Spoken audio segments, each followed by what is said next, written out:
Hello, it's Dawn Michelle and welcome back to my channel. Today we're going to be doing my October wrap up. So I'm going to share with you all of the decks that I worked with all throughout October 2023. We'll take a peek at my journals and talk about any other things that come up along the way. Sometimes I start these videos with like memories and other things going on, but like I'm gonna be honest, there is so much going on as we come to the end of 2023 that like my brain just cannot even wrap around it. I have got like new journaling stuff that's gonna be happening. I've got a whole new practice gonna be happening in my membership next year. I've got changes that I'm gonna be making to all kinds of things that I'm doing, my planning, everything. So like there's just so much that I just can't even. So I'll have to do maybe some videos towards the end of the year talking about all the new changes and all the things that are going to be happening moving forward and like reflecting on what I've been doing and things of that nature, because it is too much to, I think, talk about in a video along with all of the decks that I worked with in a singular month. So look for that coming probably in December if I'm being honest, but like you never know. So today we're just going to talk about the decks that I worked with in October, and I'm going to share with you my tarot journals. So let's go ahead and jump right in. So let's talk about the decks that I worked with for my monthly medicine practice. This is the guided tarot practice that I do here in the membership on my channel. If you're interested in finding out more, there's always links in the description box below. For this month, I wrote a story. So we had a narrative journey where I wrote a ghost story, and we used our tarot cards to walk through that journey and do a lot of deep introspective work throughout the month. It was way deeper than I even anticipated it going. You'll see all of that reflected in my journal. But to start things off, we're going to talk about the decks that I work with. So normally I swap my decks every single week when I do a monthly medicine. I have like an overarching theme that I stick with for the month that usually ties into the theme of the medicine itself. And like I swap decks out, right? Do one tarot, one oracle usually, and every week I have a different pairing. For this particular month, because it was an ongoing story, I decided to stick with one tarot primarily, and then I integrated other oracle decks in according to what the prompts were and the theme was for the week. So let's talk about the deck that I worked with first, the tarot deck that I worked with. I do this every time. There's the extra card because I'm gonna edge this deck, and I think what I'm gonna try to do is de-stress the backs, because like I just can't with the white. I don't get it. It's beige on the front, like that tan parchment color, and then like white on the back. It just doesn't make any sense to me. Anyway, like it doesn't keep me from using the deck. I think it's really cool, but that throws me every time I see it. So at some point, I'm just gonna de-stress the back of these cards.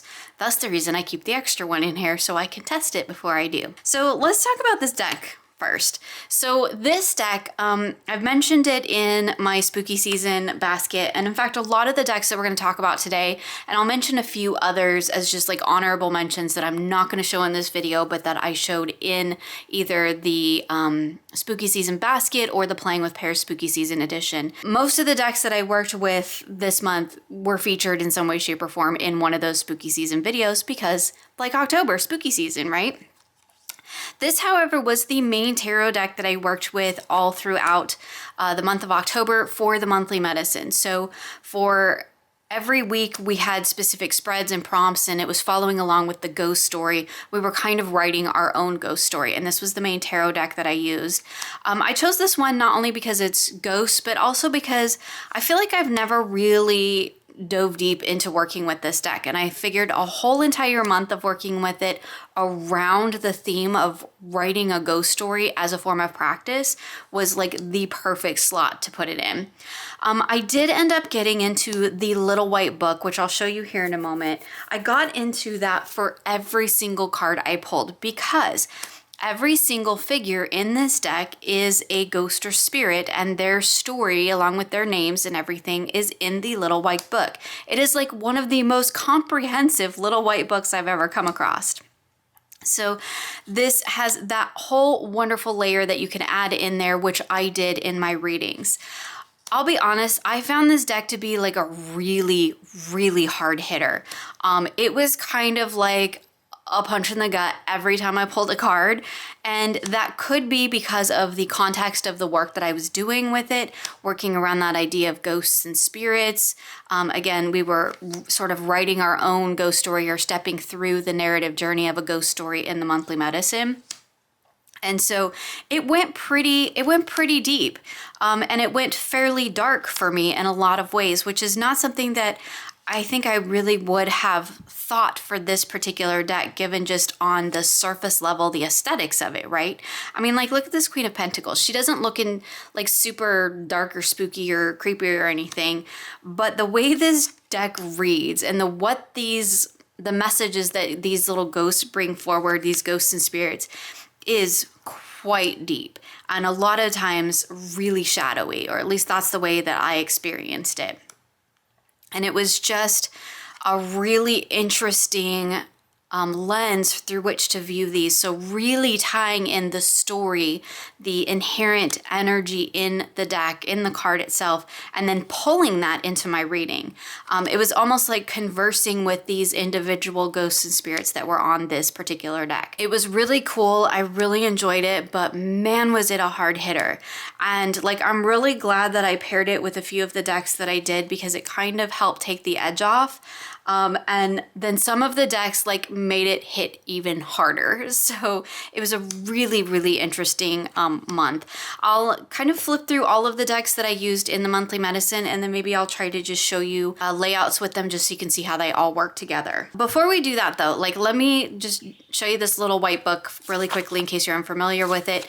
It is literally a little white book, but every card from the major arcana through the minor arcana has the name of the ghost or spirit that's on it, a little bit about their story, and a divinatory meaning. And we have that through the whole guidebook, which is fantastic.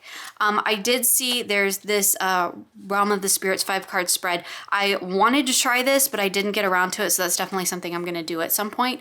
But the little white book for this particular deck is phenomenal. I highly recommend it. So another tarot deck, tarot / Lenormand / Oracle / everything, little deck that I used also alongside it is Nellie's deck, and this is the deck that was created by Kelly at The Truth and Story.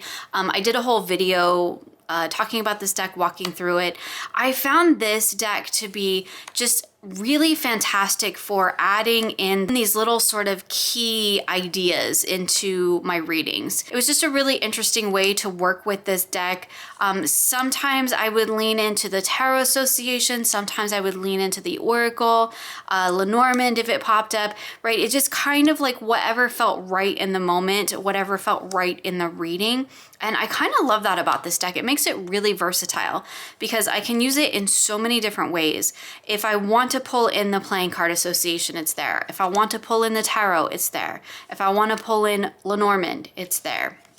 If I want to pull in just Oracle, it's there. And so this was such a great one for just integrating whenever I needed to just add a little bit to the reading.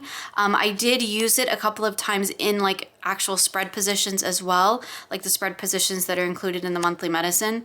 And it worked really great for that. It was a really nice way to sort of balance out that really hard-hitting energy of the ghosts and spirits. That little deck took me by surprise. I was just not expecting the ghosts and spirits to be that much of a hard hitter. And this really did kind of help, I don't want to say soften the blow, but it did kind of make it just like take the edge off just a tad, because this deck doesn't really lean any one way or the other. It's a very neutral deck, which I really, really appreciate. It doesn't carry with it any unnecessary energy. And I'm finding myself reaching for this one a lot when I want that really sort of neutral, just I don't need any additional baggage, energy, or layers into, added into the card itself, because like I've got enough of that going on the table, or I've got enough of that going on within my reading. that using this deck just to really help bring that neutrality to a reading, to give me a little bit of perspective. That's what this deck is really, really great of, is just adding some perspective into the reading. And it worked beautifully pairing it with the Ghosts and Spirits, because that deck, man, like, yeah, it kicked me in the butt multiple times throughout the month. And sometimes this was just kind of the thing that I needed to balance that really harsh energy back out, and to add a little bit of perspective and neutrality to the reading, so that I could like take it in, right, and work with it in a way that was deep and meaningful, yet also supportive. And let's just end on the coughing, because that's perfect. We'll be seeing this one again. I'll pull it back out. So the two other decks that I worked with primarily in the monthly medicine practice were my Southern Gothic oracles. This one is just the Southern Gothic Oracle, and this one is the Southern Botanical. And I used these two in various forms and ways throughout the month. These are both indie decks. Nellie's deck is an indie deck, and then the Ghosts and Spirits is mass market. I always forget to mention that, but it's always in the description box below. Here's the backs of this one. I have edged mine. Finally, I edged it in like a cream colored tombow. This is a beautiful deck. I love the energy of it. Again, it's another deck that for the most part is pretty neutral. Even though I do have the expansion pack mixed in, I forget what it's called in this one, but we have like some Ghosts and Spirity energy in this as well, which I love. It didn't, sadly, none of those came up for me this month, but I guess that ends a little bit of shadow into the deck. But overall, I find this deck to be really, really balanced, a really solid reader. It like aesthetically just works beautifully with everything I had going on the table, so it fit right in. The messages were really soft and supportive. That made me think of this one because this card came up for me. They were really soft and supportive when I needed them to be, but also they were really balanced and added a bit of perspective to my readings. So I used this one quite a bit throughout the month. Again, I worked with it very heavily with my monthly medicine, but I also pulled this one out from time to time along with Nellie's, just for additional readings here and there throughout the month. If I needed to just do a check-in, or I just, you know, wanted to sit with my cards for a little bit and get a message, this was a wonderful deck to use for that. Again, that paired with Nellie's was fantastic. It's such a favorite in my collection. I really, really love it. I believe this creator either has a tarot or is in the process or is really close to having a tarot deck created. I've been following it on Instagram, but I can't remember off the top of my head what the status is.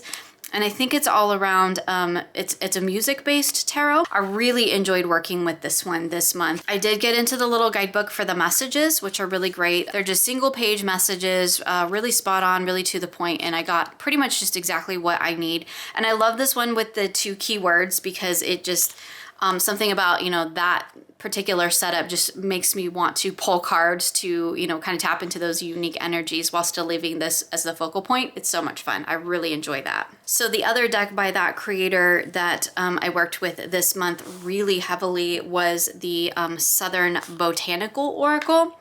And here's the backs of these. You can see like it's matching. I've edged this one as well. Same tombow color. This deck, it's really interesting because I've used this deck and I've used the Southern Gothic one many, many times since I've had it. Like it's been one that comes out quite a bit. It just in my general rotation of decks. I've used it for many practices, many monthly medicines, and prior to October, I would have said that this again is a really balanced, wonderful reader, and like all the same things I had said about the Southern Gothic Oracle.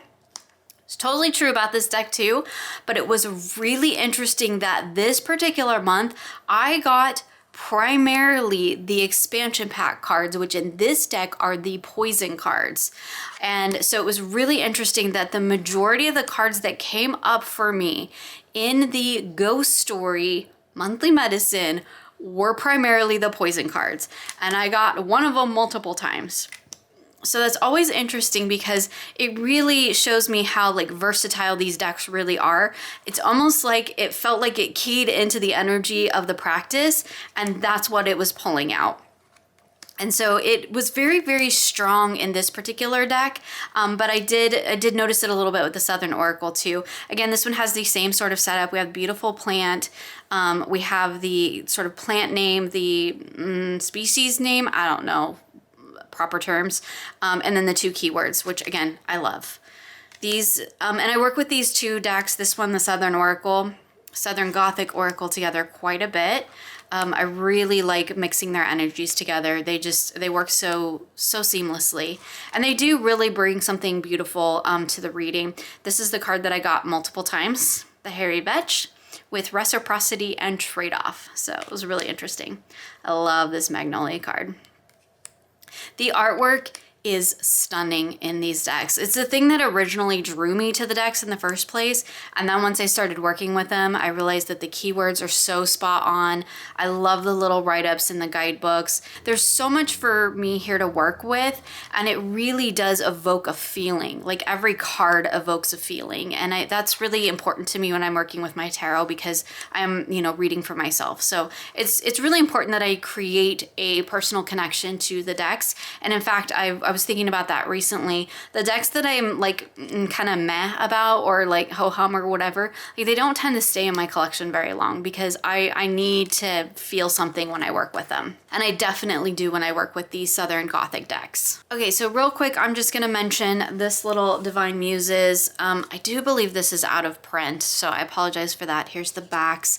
This is a gorgeous sort of collage style oracle deck. The guidebook for this is amazing. I used this deck primarily. There was one specific week where we were looking at the Restless Spirit that was in our ghost story in our graveyard, and so I used this deck to pull my Restless Spirit. It was so spot on for me. And then we came back to it later on, but I did end up pulling this deck a time or 2 throughout the month as well, just to kind of give me a muse to work with in the moment. So like sometimes if I was working on projects or doing some writing, I've been doing a lot of work for the next year's practice in my membership. It's going to be a really big thing, so I've been doing a lot of prep and planning for that. And prior to sitting down to do some work on that, I would pull one of these cards quite often, to just kind of give me a muse to tap into, and it was really helpful. I really loved it. That was my spirit. My Restless Spirit was True Will. So spot on. I really enjoy working with this deck. I think it's really beautiful, but also the guidebook is just amazing. So I rarely pull one of these without getting into the guidebook, so it pretty much just stays like at hand with the deck, because I think that that's really where the magic is with this deck. The art is beautiful, the deck is beautiful, it reads beautiful. How many times can I say beautiful in one video? But the guidebook is really where the magic is with this particular deck for me. Okay, so another deck that I worked with in a couple different ways throughout the month. I used it for monthly medicine here and there, as well as I used it for some daily draws. And this is the Roses, Dust, and Ashes, also by the same creator as the Southern Oracles that we looked at earlier. I will have to say, like, this box is like super cute and novel, but I'm probably gonna make a bag for it because it's actually not really practical for how I store my decks. And it was kind of unwieldy to have like in my space just throughout the month for readings. But anyway, like it's super cute, but there's probably gonna be a bag being made because I just don't have the space for that. We'll talk about the guidebook here in a minute. So here is the backs, which are lovely. They are very shiny. It is gold gilded, like shiny gold gilded, but this is like the high quality gold gilding. So it's beautiful. It doesn't hurt my hands. It's not sharp and it's not coming off. So that's fantastic. Sorry for the reflection. It is quite glossy. I'm a little bit unsure why this one's glossy and the others are that beautiful sort of matte. But you know, it's okay. This one is also closer to tarot size, which is really wonderful. We have the graveyard inspired imagery and then the single keyword at the bottom, which was really wonderful.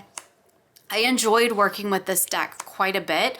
I feel like more so than a daily card pull or as a focus point in a reading, what I found this deck worked really well for was kind of like a wrap up at the end of one of these readings. And so I started kind of using it quite a bit for that. Just like I would do my reading and then I would pull one of these for like a wrap up message at the end, kind of like the thing that I'm gonna, you know, take away with me in looking at that reading and working with it and doing whatever it is that I needed to do with it, right? I feel like this worked really well for that. It has a great energy, kind of something about like the graveyard energy, because even though like there's graveyards or like the dead and things like that, but they're also a place of like remembrance. They're also a place of longevity because like graveyards can last for like be around for a really, really long time.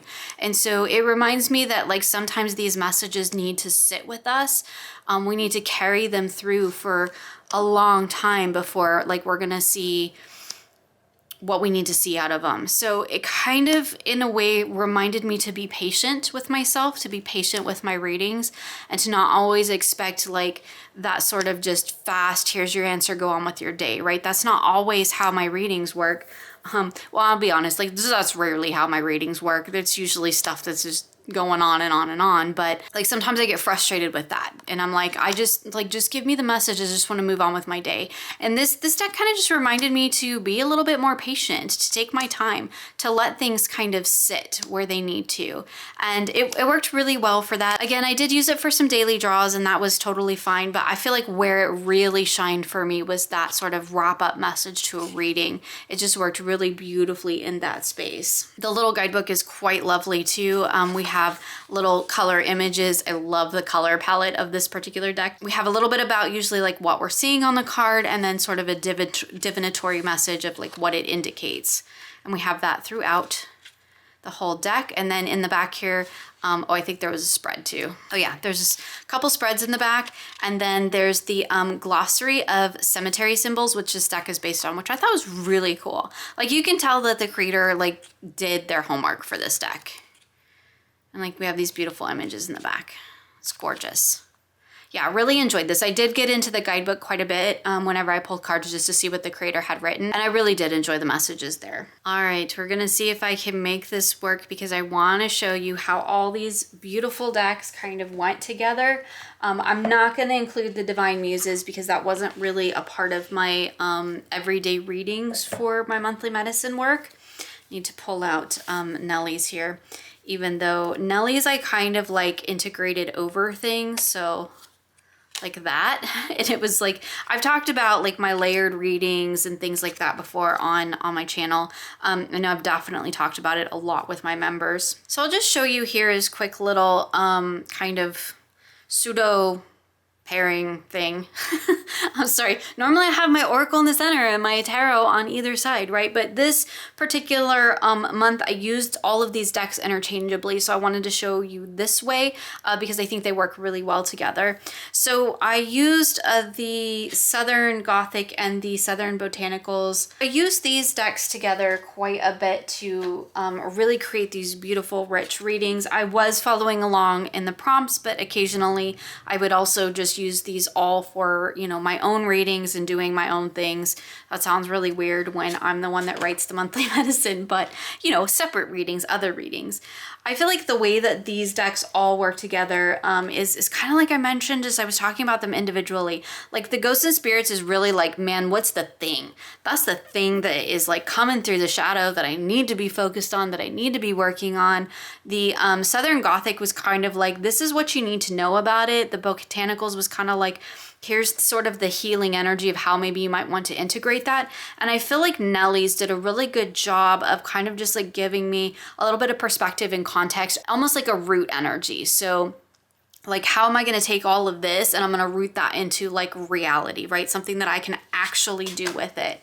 And I think it did a really good job of serving in that function for me. And I really enjoyed the way that these all work together. There's definitely a whole aesthetic thing going on here with all of these decks. They all feel like they sit in that beautiful sort of parchmenty, what's the word I'm looking for? It's not really vintage. like folksy kind of. Is that the word I'm looking for? I don't know. It's beautiful. I really enjoyed it. And like I said, these, for the most part, the Oracle decks, and you know, Nellie's kind of that hybrid deck, they really did help to kind of just take the ghosts and spirits down a notch, because it was a lot for me. And while I got some really wonderful readings out of it, like I said, it was a butt kicker. It was a really, really hard hitter of a reading deck. And so it was really nice to just kind of have some of that other energy to balance it out. So let's just take a look here. We have strength, we have instrument with self-expression, speaking truth, black snake root with boundaries and expectations. So let me show you really quickly, if I can make a little bit more room, also how I worked with these. So I have 2 keywords here. So I also would pull in Nellie's into those 2 keywords. So we have instrument with self-expression with foghorn, and speaking truth with death. Then over here we have the black snake foot with boundaries. So we have birds, and expectations with the rider. And then what I would do is pull in one of these cemetery cards. That's just what I've been calling them. One of these into the reading to give me that, again, that rooted energy. So here we got humility. You can't see it because it's off the camera, but I only have so much space here. So this was another way that I kind of worked with all of these. So these would be kind of more down here, and like, right, if we're doing like the whole reading 9 yards, when I'm not locked into like filming space, I can get a little bit bigger, but these all worked really beautifully together. Let me just show you a couple pairings with these, with the little cemetery deck here. That's not its name. It's Roses, Dust, and Ashes. I just kept calling it the cemetery deck. I know that's not its name, but that's what it's been to me. Okay, let's pull a few just so you can see it with this, because again, I feel like this does a really good job of creating that sort of takeaway message. So we have Judgment on top, Attachment underneath with the mason jar and the oak. That's kind of beautiful. So many decks, it's kind of hard to do pairings in this way. It's not pairings, right? Showing cards in this way. Let's move little Nellies out of the way for a moment. So we have Safe Journey with the star, the blue moon, and the water hemlock. Gorgeous. We'll just do one more because I don't want to linger too long on this whole ordeal. Innocence with the Emperor, the Crow, and Monkey Ball. Isn't that gorgeous? Love it. Okay, so let's talk about the 2 decks that I worked with for more of like my, I guess you would call it like sort of sacred readings, or like kind of my month ahead energetic readings, as well as just like general energetic readings throughout the month. I do those quite often when I need to like evaluate where my energy is, or I need to shift some energy around. I do those types of readings a lot. Usually they're just 3 cards, Oracle in the center, Tarot on either side, as you see me always do. And this month most of the time I used the Seasons of the Witch Samhain Oracle with my Cursed Auguries. So a little bit of a warning before we jump into the Cursed Auguries. There is some challenging things, some challenging artwork in this deck. There's things like big spiders coming out of mouths, nails through fingers, things like that. So if that's not something you want to see, because I have not taken those cards out, they could come up here. I will leave a timestamp so you can jump to the next deck in case you don't want to check that out. But for those who are still here with me, I mentioned this particular pairing in a Playing with Pairs. I think it was a couple months ago, where I was like, let's just see how these work together. And I have to say that like I'm kind of in love with this pairing. It is, I think, the perfect blend with a lovely illustrated deep oracle paired with a pip deck, because the Cursed Auguries, as you can see here in this 8 of Swords, right, same here with this 9 of Wands, like it's a pip deck. So the numbered minors are just the number of things on the cards. And I think that this particular pairing works really beautifully for this. There's something about the way that these 2 energies balance each other out.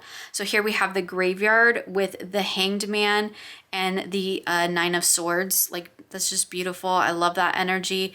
There is something so on point with the way that these 2 read together. It's like I'm never left wondering what it's talking about, and that could just be my experience with it. I have the Seasons of the Witch as that really succinct keyword to focus in on, and then the pip deck to really just help me kind of expand upon that without adding like additional layers. So it lets it just kind of be what it is, right? Kind of sit in this witchy bone and nails and tooth and shadow and like all of this kind of stuff. It just really lets it exist in this space, and it really shows me how that kind of energy, this witchy sort of energy, can come through those kind of harsher aspects of just like life, right? This deck doesn't like sugarcoat anything. It's funny because I say it doesn't sugarcoat anything, but it's actually a very balanced reader. It doesn't bring a lot of energy into the reading, with the occasional few cards, like here with this this Hermit. This is very much a power card that does bring a whole lot of energy. But this Four of Pentacles here, like, it's pretty neutral. It's pretty balanced. Like, I love that all the pentacles are in a row. You could look at maybe some of them might look like they're in different stages of decay. That's an interesting layer to add to it to see where decay shows up in this deck. But you pair that with the Hermit and the spider coming out of the mouth and the ritual. I mean, there is just a lot that you can get out of this particular pairing, I think. I do think the Cursed Auguries is currently out of print. I do apologize for that. It does come back into print on occasion, it seems. I had to wait a while to get my copy, but it was totally worth it in the end because I really, really enjoy working with it. It's got such a unique perspective. I'm like trying to figure out how do I verbalize the experience with this deck. It's such a unique perspective because in many ways it's very pippy.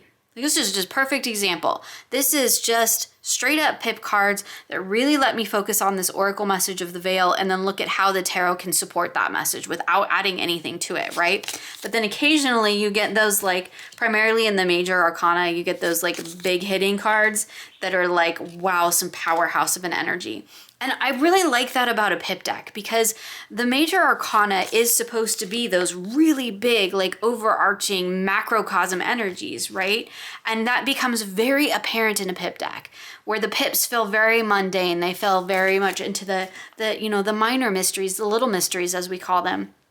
And the majors and the quartz in this deck feel like much bigger energies. And I really love that. I think it just does a really good job of pulling that out. Sorry, I'm not even talking about the cards on the table. I get caught up in the whole idea of it and I forget. But anyway, it's a beautiful, beautiful pairing. I worked with this one primarily throughout the month, but I'll show you another one just really quickly that I ended up throwing in with it after my playing with pairs video. So I'll just pop out my little horror tarot here, which is another one that I ended up playing with quite a bit throughout the month, with really throughout the latter part of the month, because it was more like the first part of the month I was really focused in on working with the Cursed Auguries and the Seasons of the Witch, and then I switched kind of halfway through the month to focusing on I just realized this is totally upside down, my apologies, fix that really quick. About the latter half of the month I really focused on working with these two together, because after I did that playing with pairs I was like, ooh, these are amazing. I'm not going to try to read what the cards are because I'll have the same trouble I had in that particular video where I can't read the text on these cards because it is teeny tiny and like red foil. But aesthetically, you can see that these decks go together really well. What I really enjoyed about this pairing throughout the month, and I think I mentioned it in the playing with pairs because I kind of had a suspicion that this was how it was going to go, is that the Seasons of the Witch Samhain shows me the magic in the horror tarot, which is kind of amazing. I mean, I've mentioned before that this to me isn't the horror tarot. Like, I know that's its name. Apologies to the creators. I know that's its name, but to me it's a Castlevania deck. It will always be the Castlevania deck, which means that for me, it will never ever leave my collection because I adore it for that. And that is that personal connection that I was talking about earlier, where I was like, I need to feel something with my decks. They need to make me feel something. It doesn't always have to be a good thing, but they need to make me feel something. And the Horror Tarot totally makes me feel something. And I love that. But the thing that pairing it with the Samhain Oracle really helped me do was to pull the magic out of the Horror Tarot, which was really fascinating because I've been primarily working with it either on its own or more recently in the last few months with the Diablo Tarot, and let me tell you, that's a totally different energy. It's a much harder hitting reading with the Diablo Tarot than it is with the Seasons of the Witch, but I loved adding that sort of softer, more magical energy through the Seasons of the Witch, and it was just like really perfect for this time of year. It was also really perfect considering that I was getting such hard-hitting messages in my monthly medicine, that having some decks like these that were just like, just doesn't shy away from like the hard truth of things, right? It doesn't shy away from those darker, deeper messages, but it just delivers them in a little bit more of a softer way, or like with a little bit more of a playful energy in this case. And it just, I don't know, just, it was a really nice balance to that hard-hitting energy that I had going on in the monthly medicine. So I did end up pulling these out quite a bit throughout the latter half of the month to really dive into this energy and to, you know, do just various readings, energetic check-ins, whatever it is that I needed in the moment. This was kind of my go-to towards the end of the month as well. So another two decks, little pairing that I worked with pretty much all throughout the month was the Necronomicon Tarot with the Levampire Oracle. I know I've talked about this one so much, so I won't bore you with more gushing about the way that these two decks read together. I'll just quickly flip through a few and we'll talk about it. Also, like I've mentioned it 900 times, I love the renaming of the majors in Necronomicon. This is a, you know, Lovecraft-based deck. I don't really pull that energy in because it's just not something that I work with or something that resonates with me. I use it as kind of like its own thing and I love it. It's fantastic. These two decks, as I mentioned in the Playing with Pairs, and I've mentioned in many other videos now, I think there is something magical that happens when I pair the Necronomicon with the Big-Eyed Girls from the Levampire Oracle. It's just magical. And it's so interesting because it really does soften the message. It's like the messages that I get with the Necronomicon on its own are like, they're great. They're not like super dark or shadowy. Like they don't even read as dark as the Ghosts and Spirits Tarot read for me. There is a bit of shadowy, I guess you could say, to these in terms of the artwork, certainly in terms of the energy if you want to pull that in. But I didn't find that it really read super dark or deep. In fact, it's a deck that I feel like I really could kind of pull out for just any sort of reading if I just sort of wanted this visual on the table. And it had one sort of energy when I read with it on its own, which I did quite a bit throughout the month, just pulling little 3 cards or 3, 4, whatever I need in the moment. But then I started pairing it with the Levampire Oracle, and it added a whole different energy to the deck, a whole different way of working with it, which again, it was a little bit softer. It delivered the messages in a little bit more of a sort of like almost loving, supportive way, which was fantastic. And I did a lot of this sort of pairing. I also did a lot of using the Oracle as my center focus and then pulling a tarot for each of the keywords. So I do that with a lot of my decks. I would have like here, the Call of the Night, that would be the focus. And then I would pull a tarot for daring, a tarot for adventure, and a tarot for excitement. And I would read it in that way. And it worked beautifully for that. But like the energy of these two together, like it was so nice to just, again, have those sort of cards and those pairings and those energies that were kind of reinforcing the messages that I was getting, but also delivering it in just a little bit of a softer, little bit easier way, digestible way. Like even this one with Prey, Stalked, Invaded, Watched, that's a pretty deep, heavy energy, but something about it paired with the Necronomicon, even though we have like Moon with the Madness here, and we have the Knight of Books, and he's like kind of a little bit freaky looking. There's something about this pairing that just makes me go, oh, that's so cute. I love it. Like it's like creepy cute type of an energy. I don't know. Again, here's me trying to explain things, but I love it. This is definitely now like a favorite pairing in my collection. It works so beautifully. Let's talk about a couple of just random oracle decks that I use throughout the month. I was pulling daily card pulls with oracle. I used the I keep calling it the cemetery oracle, the roses, dust and ashes deck 1 week. I used the Levampire Oracle 1 week, and then I used the Night Fairies and the Chicoli, and then I integrated some Woodland Wardens in throughout for various readings, as well as just various card pulls, because again, a little bit of that sweet nurturing energy. Let's talk about this one first. So I think I've mentioned this deck a few times on my channel. Like, I know it makes the rounds this time of year for sure. I have modified mine. So not only did I edge it, but I actually like trimmed the borders down a little bit. I left them, but I trimmed them down a little bit, and then I kind of like distressed them and things like that. I might have corner rounded them with a bigger corner rounder too. This deck is wonderful. Like, everybody sings its praises, and for good reason. I love the blend of animals and plants. I think that's really wonderful. I work with plant decks a lot, but like, as you all know, my plant knowledge is sorely lacking, and I definitely need to address that at some point, because like, I don't have enough things to do, right? But animal energy is always something I've struggled with. So integrating the animals with the plants has been really, really helpful for me. Also, if you struggle with animal energy, I just have to recommend Tegan's Cosmic Creeper here on YouTube. She has a Patreon, and she does an animal gnosis every month. And like, if you struggle with animal energy, highly, highly recommend it. I've been a patron. I can't talk today. I've been a patron for quite some time and been doing her practice for I think most of this year, and it's been fabulous. You'll see it in my journal as well. This deck is, and it made me think of that because one of the animal that we had for this month, the card that she pulled was out of this deck. But I really love this deck. It's really a wonderful, like, again, supportive, wonderful wrap up to a reading. I guess I do have a few decks that I use that way. Most of the time, ooh, Vulture, that was our animal. You'll see him again. Most of the time I do use my oracles as like it's a focal point, right? I don't often use them as clarifiers in that traditional way. I don't often use them as a wrap up, but occasionally, right? Occasionally. Because for the most part, like, I'm a super intuitive reader, so I just pull whatever I feel like I need in the moment. I just have to say, I love this Snake and Fern card. Like, with the message of starting over, I think it might be my favorite card in the deck. It's just, there's something about it. This artwork is gorgeous. I have the floral book by Jessica Rue as well, and it's stunning. I highly recommend it.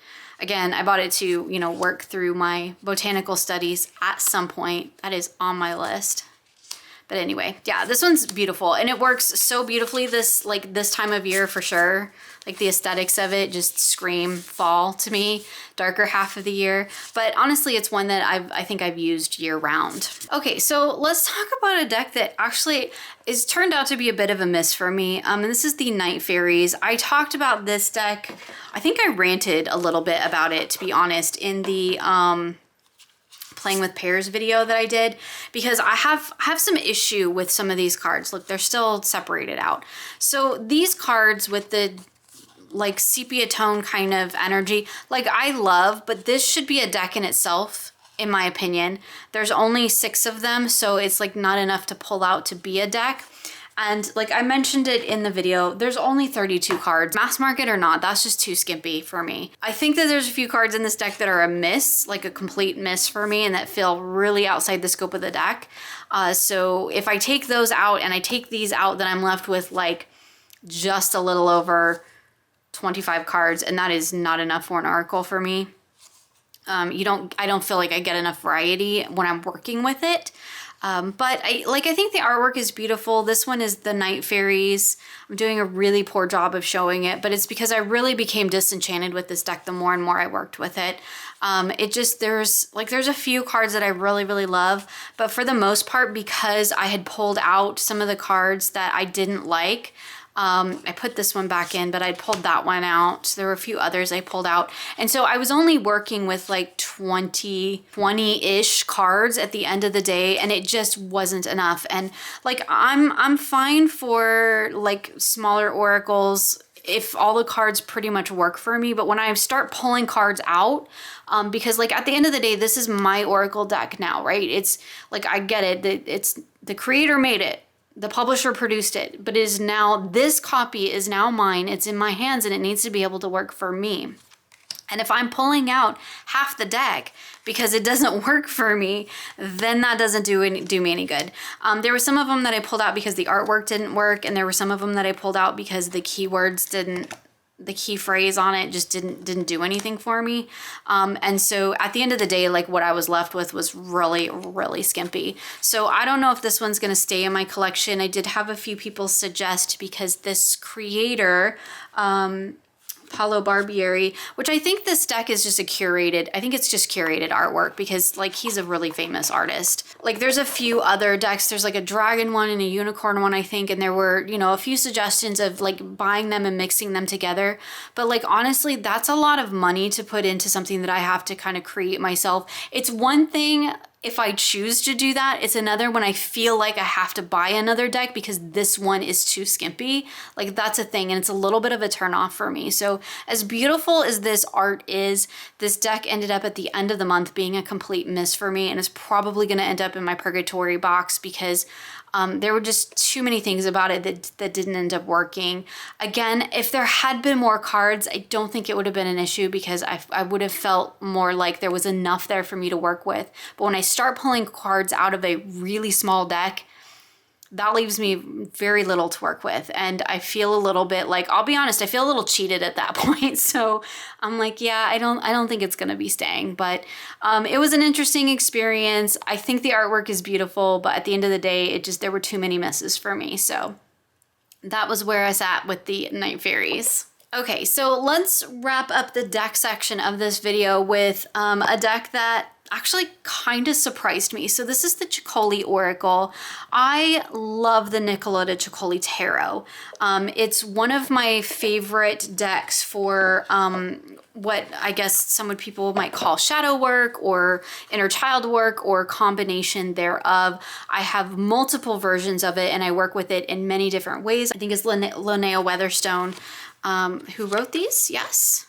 Yeah, it was Linnea. Okay, so Linnea Weatherstone. This oracle has always caught my attention, but I've always been hesitant to get it because there are no key words or titles or anything on the cards, which makes it, I'm gonna leave this out because I wanna talk about that, which makes it really difficult for me to work with in the way that I work with my oracle decks, because I use them as those focal points primarily, or occasionally to wrap up messages or whatever.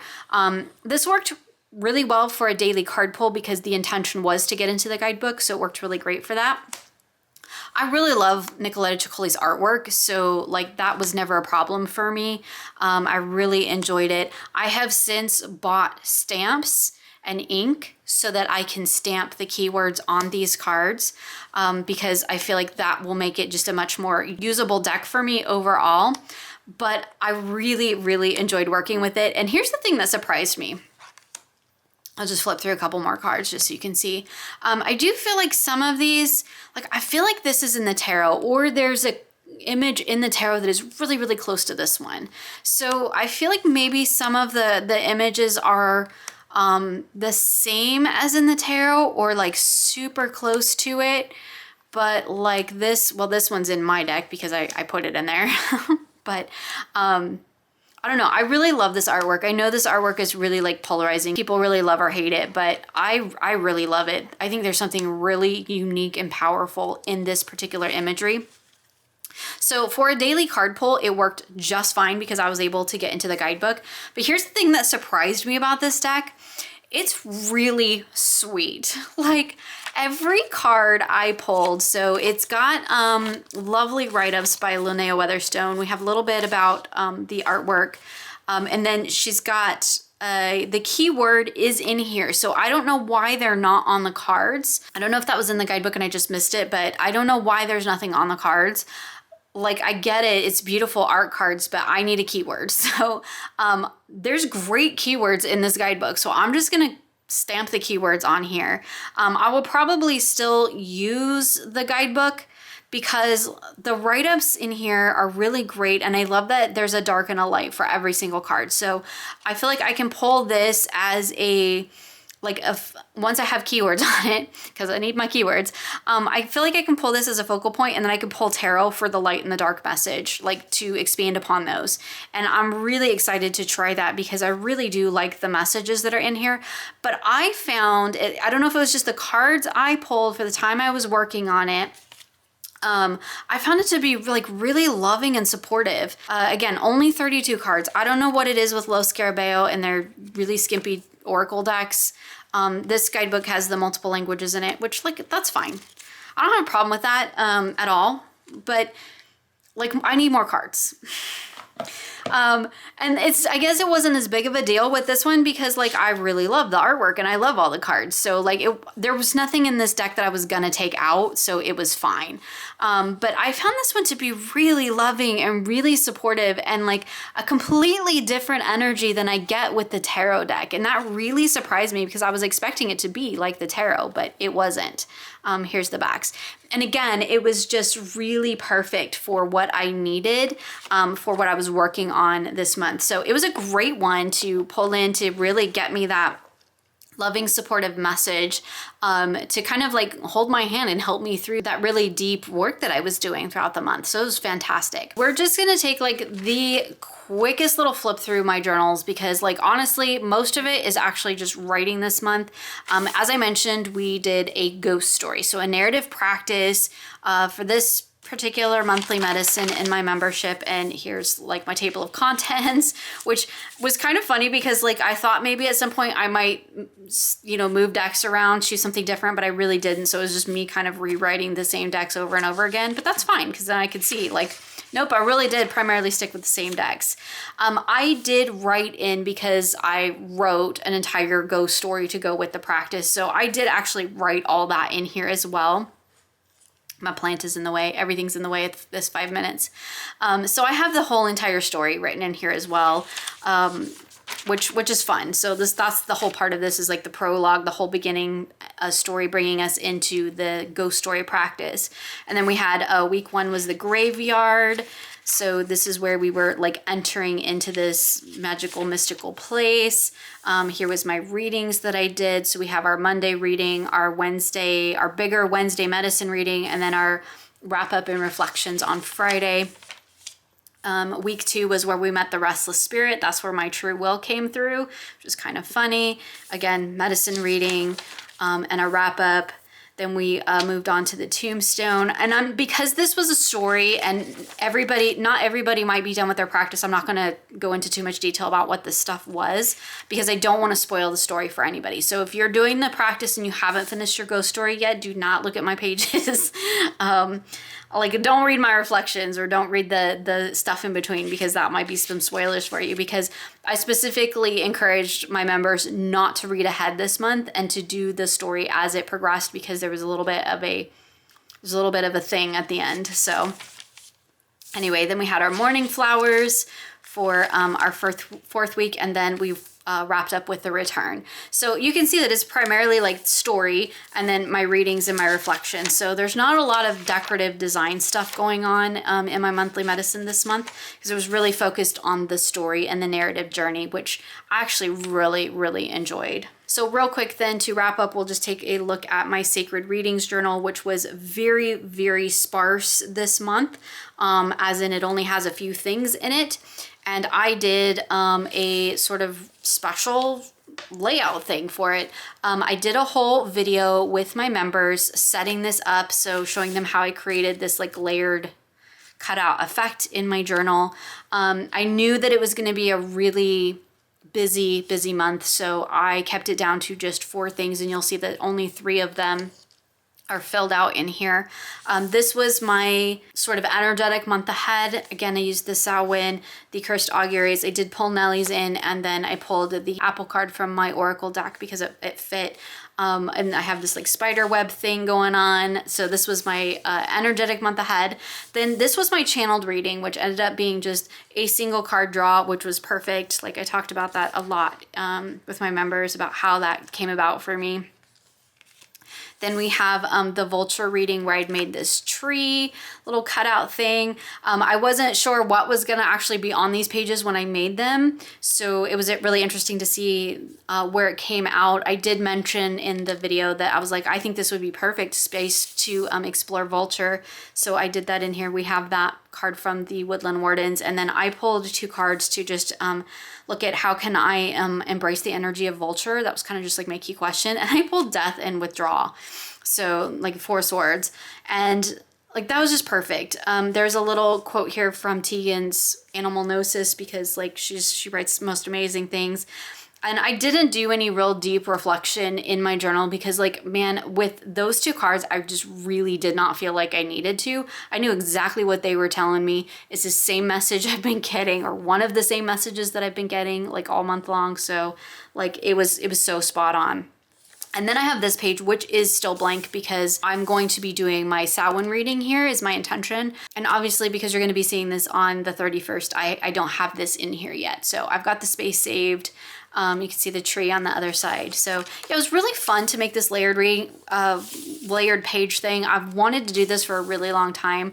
It's really interesting because it does like sort of limit what you can do on a page in the space that it creates, but it was so much fun to do, and I really enjoyed getting to share that experience with my members. So that was it. That was all of the decks that I worked with, or most of the decks that I worked with in October of 2023. I think like I ended up pulling in a few little things here and there from my spooky season basket. I did the one-shot reading with zombies, and I've played with that a little bit here and there as well. So there were some other decks that like got pulled in as per usual, but I like can't include every single deck I touch in a month.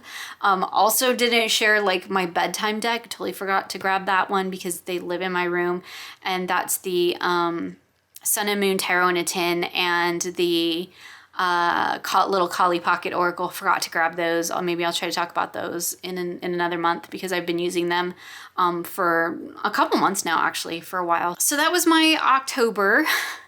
It was busy. There's so much going on. I have so much that I'm going to be sharing with y'all coming up soon, but like I'm just right now trying to like get through everything that I need to get through by the end of the year to get ready for next year is kind of where I'm at. So that's the energy. That's what we're tapping into. You'll definitely see that kind of I need a break energy reflected in next month's monthly medicine. If you're in the membership, you've probably already seen the video and what we're doing. So it's going to be a fun one. So that's it for me today. As always, you'll find links for everything I've shown here in the description box of this video. Thank you so much for hanging out with me today. I hope that you had a wonderful October, and I wish you many blessings moving into November.